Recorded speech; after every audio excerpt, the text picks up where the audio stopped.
Everybody calls these Iranian missile tests a failure because they explode way up in the sky. And last night, I said to Frank, and I said to the general who was sitting right in that couch, I said, I don't think that's a failure. Watch. One of the things that the Iranians have repeatedly said in the person of the president is that not only they want to wipe Israel off the map, that's old news, but that a world without America is not only desirable, it's achievable. And I've thought a lot about this, as I'm sure my colleagues have. There's only really one way I could see them doing that. And unfortunately, it's a way we've watched them preparing for. If you take a missile... Don't say EMP. ...and you launch it over the United States, and you detonate it with a nuclear warhead outside the atmosphere, you can crater this country.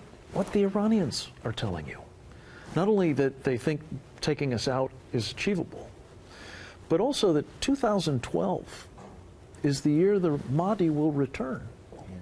This messianic figure. So you put all this together.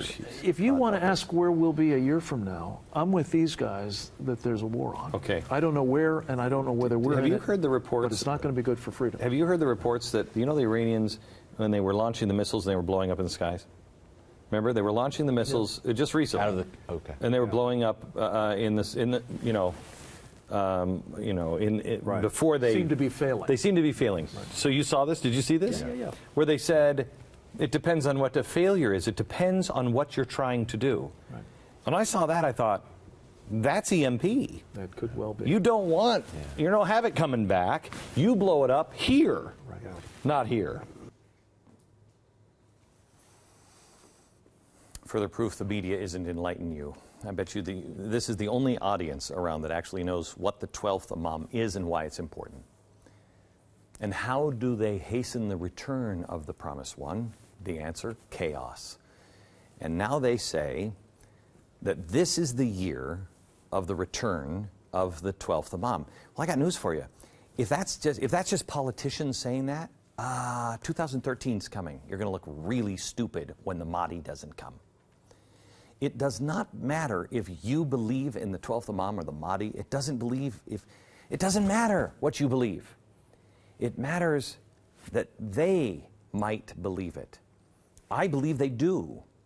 If the media is right and they don't believe it, well, then we had a few on-guard, freaked out years. And we learned a lot about another culture and the religious politicians in that culture. But if the media is wrong, and there is just a couple of religious zealots up at the top of these countries who have this kind of mindset, and they actually mean what they say and say what they mean, and they know cause chaos and wash the world in blood. If the media is wrong and you've got a couple of people that believe that and they have access to power, then we're dead.